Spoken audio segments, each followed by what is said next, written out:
It's your friendly neighborhood panda here. Happy Pride Month. To start our week off in Pride Month, we are going to start off with a cover by one of my favorite bass singers, Geoff Castellucci. He did a cover of Jim Croce's "You Don't Mess Around with Jim." It is his most recent release, and I loved it. I thought it was great. I've never heard the original before, so this is going to be interesting to see how they differ. We know how Geoff does. We know it is big, it is bassy, it is dramatic. So I can't wait to see what the original sounds like. So let's see what we got going on here, okay? All right. All right, we start off with Have You Heard Jim Croce Live?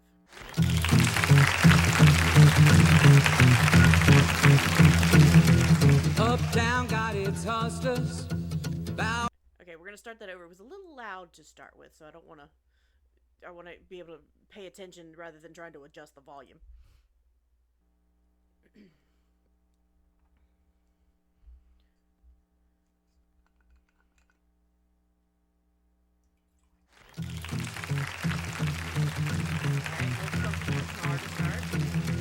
Uptown got its hustlers. Bowery got its bumps. 42nd Street got Big Jim Walker, who's shooting. Now, this is how I feel like his voice is he's got a very jazzy thing going on here, but it's kind of got, his voice has that folky sound reminiscent of folks like John Denver, a little bit of James Taylor going on in there, but you got that thumpy bass on the acoustic guitar, but they're using some of the bass notes in there to kind of give it that forward motion of kind of I guess you could call a train chugging along. I like this. This is good. Son of a gun. Yeah, he big and dumb as a man can come, but he's stronger than a country horse. And when the bad folks all get together at night, you know they all call Big Jim boss, just because. They say you don't tug on Superman's cape, you don't speed in. Ooh, okay. So he really leans into kind of chewing on those consonants in his thing. So that adds to kind of the folky and the I am telling a story. This is a story song, and so it is very homey. It's very natural. Yep. Okay. The wind, you don't. All right, here we go. Pull the mask off old Lone Ranger, and you don't mess around with Jim. Oh, I love the scat. But out of South Alabama come a country boy. He said, I'm looking for a man named Jim. I am a fool shooting boy, my name is Willie McCoy, but down at home they call me Slim. Yeah, I'm looking for the king of 42nd Street. He drive on a drive. Okay, listen to the second guitar there in the background. It's doing a really neat little twangy thing on the outside where it's going up and down the scales in a different way that is, you can barely hear it. You gotta kind of really lean forward to hear it. I may turn the volume up just a teensy bit more so you can, but it is very subtle, so it still adds to the movement without taking over what's happening with Jim and his main line. He's basically just keeping the regular chords and a steady beat with his guitar. But the real interesting thing is listen to that secondary guitar there. Looking for the king of 42nd Street. He drive on a drop-top Cadillac. Last week he took all my money, and it may sound funny, but I come to get my money back. And everybody say, Jack, don't you know that you don't tug on Superman's cape, you don't spit into the wind, you don't pull the mask off old Lone Ranger, and you don't mess around with Jim. Now listen, watch Jim's face as he's going through this. He's got that little smirk in there where he's telling you a story. It's like he knows there's something gonna happen here, and he knows what he's telling you. He knows he's got you interested in what he's saying, and so he's got a little bit of a smirk on his face, and it kind of translates into what he's singing and how he sounds by, it's that little bit of a smile in the tone.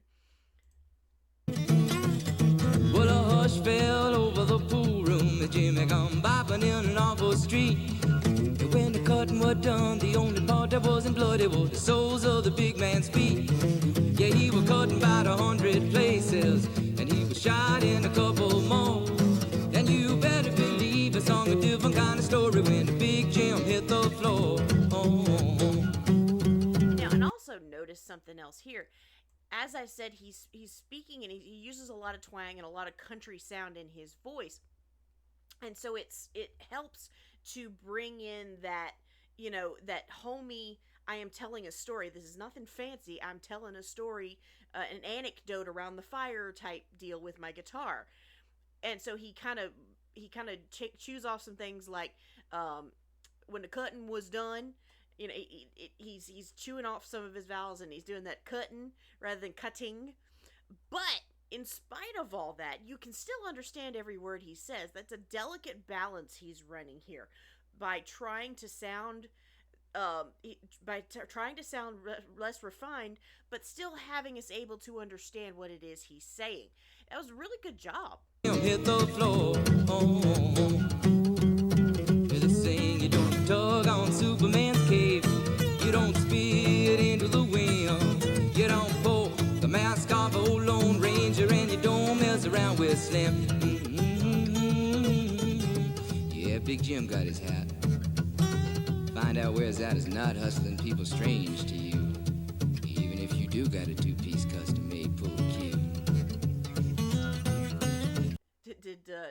Did Jim break out Lucille? If you know, you know. But see, you see that look on his face? He's got that smirk. Is like, I know that I've got your attention. I know you were interested in the story, and you're hanging off every word I'm saying. It's kind of cute, honestly. Despite the subject matter. Poor Jim.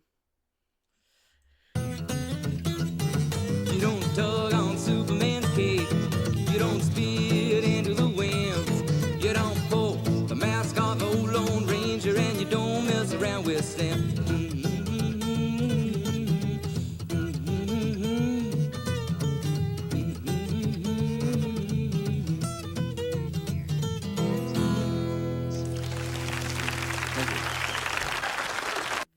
Good. See, that's one of those songs that, first of all, it tells a story, which I love.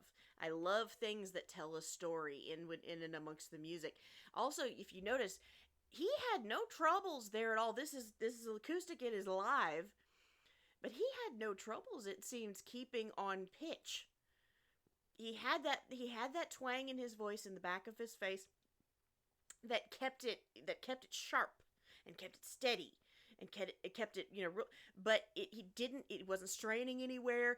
It didn't seem like he was struggling to keep on pitch. That was very good. And this is just one of those songs that, despite the story where, oh my God, the only part that wasn't bloody was the soles of his feet. That's dark, but you still are tapping along. It's like, I don't know what to do. So let's see how Geoff Castellucci does it. You know it's going to be different right off the bat. Because we're talking about, Jim Croce, he had a little bit of a higher voice, kind of, like I said, reminiscent of James Taylor / a little bit of John Denver in there somewhere. That ain't this. This is going to be, there he is, yeah, over here. Big bassy, and now we've got 5 Jeffs. He has replicated himself yet again. So let's see. Get ready. I don't think you're ready.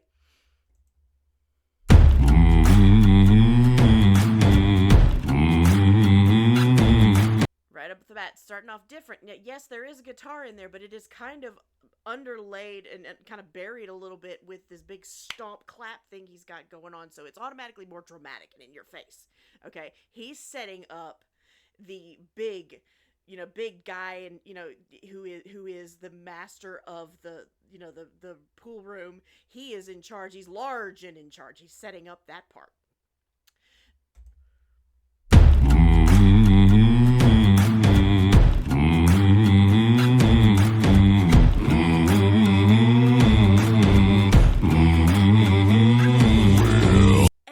Also, with those as he is humming, how far forward in his face he has pushed that hum. A lot of times he's done a lot of humming in his harmonizing in songs before, but this seems to be a lot more pointed and a lot more laser focused towards your ear. It's a slightly different sound from what I've heard before, or at least what I remember hearing, but it works really well because again, it adds to that drama, that attention grabbing when someone comes into a room. So listen to that.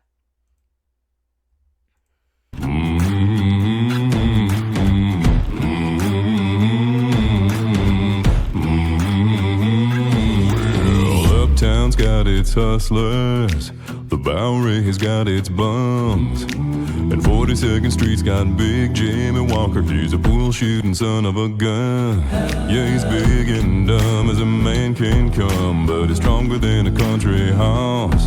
And when the bad folks all get together at night, you know they all call him Big Jim Boss, just because. Now here's another difference.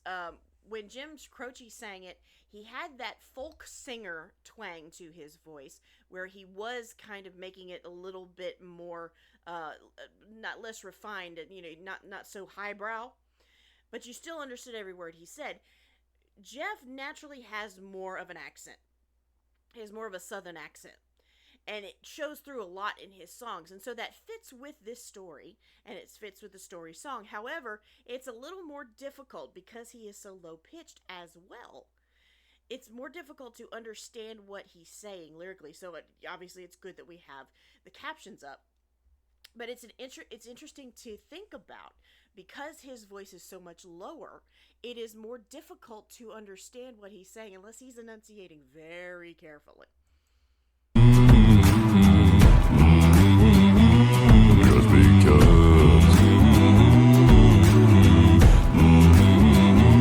You don't tug on Superman's cape, you don't spit into the wind, you don't pull the mask off the old Lone Ranger, and you don't mess around with Jim. There's another one. Okay, this is where when he starts off with this particular chorus, telling you the things you just don't do if you got any sense in your head. You don't tug on Superman's cape, etc. If you got any sense in your head, you don't do these things. All of the instrumentation that he puts in there drops out, and it is purely a cappella with him and the claps. Okay? And the claps. Oh, God. Anyway, he is clapping along, and he is keeping a beat with his physical percussion, but all of the instruments that he had drop out, and it is only him, his harmonies. And the higher harmonies that he does are mimicking what that secondary guitar was doing in the original. Don't tug on Superman's cape, you don't spit into the wind, you don't pull the mask off the old Lone Ranger, and you don't mess around with Jim.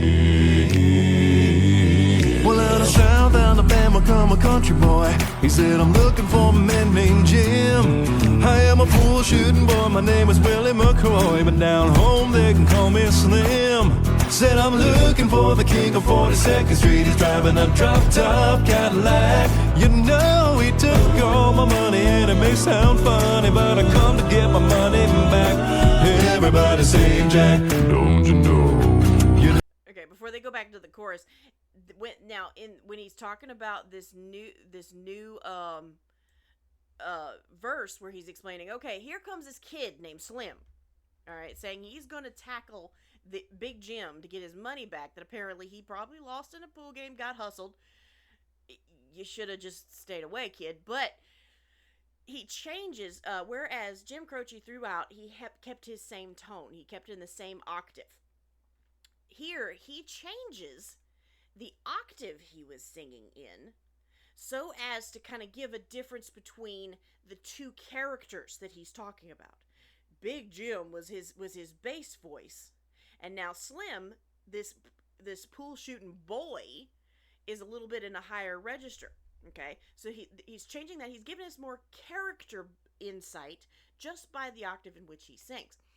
And also, honestly, I like Geoff's bass is impressive at any moment. At any time, it is absolutely impressive. It's beautiful. It is deep. It is resonant. I almost like my favorite tone of his is when he's in these higher registers. It is so clear and so effortless, it seems like, And so I love it when he does get to sing in a higher register, but when he does it with purpose like this, especially because he is trying to put the difference between the two characters, that's smart. That's smart thinking right there. Street, he's driving a drop-top Cadillac. You know he took all my money, and it may sound funny, but I come to get my money back. Everybody say, Jack, don't you know you don't tug on Superman's cape? So now that they're talking about, they're about to meet the two of these characters together, he's got the lower tones and the higher tones all in harmony, so that we're now combining everything. It's all coming together. The plot is thickening here. You don't spit in the wind, you don't pull the mask off the whole Lone Ranger, and you Don't mess around with Jim. Well, a hush fell over the pool room, and Jimmy come bopping in off the street. And when the cutting was done, the only part that wasn't bloody was the sole of the big man's feet. yeah, he was cutting about 100 places, and he was shot in a couple more. Okay, as bad as this is, you know, he's talking about somebody getting cut in 100 places and shot in a couple more of that. This right here is the tone that I love the most when Geoff gets to sing in this register. It is clear, it is strong, it is resonant, and it is pingy, so it hits your ears in a completely different way. And it just it's gorgeous. Like I say, I wouldn't, please, Geoff, never ever ever ever stop singing in your gorgeous bass voice, because it's superb, and it's superbly done, as well as impressive and unusual. But this right here, this is my favorite. Yeah, he was cutting about 100 places, and he was shot in a couple more. And you better believe they sung a different kind of story when Big Jim hit the floor. Whoa. Now they say you don't tug on Superman's cape, you don't spit in the wind, you don't pull the mask off the old Lone Ranger, and you don't mess around with Slim. Come on. You don't tug on Superman's cape, you don't into the wind, You don't pull the mask off the whole Lone Ranger, and you don't mess around with Slim.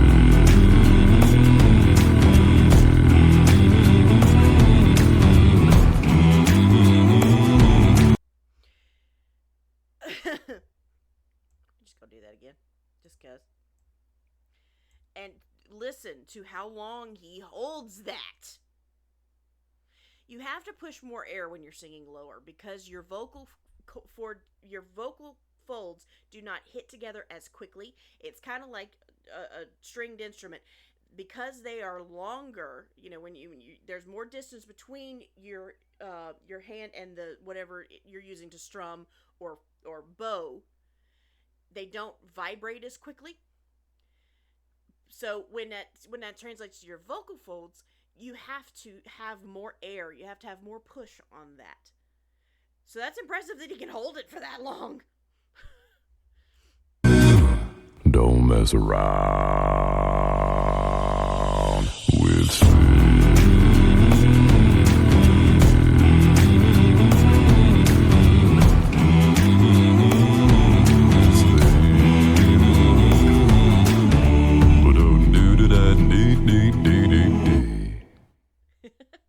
He leaves the scat for the end, and I think that adds just a little bit of that is where it adds the little bit of cheeky, you know, smirk that Jim Croce had in his whole thing.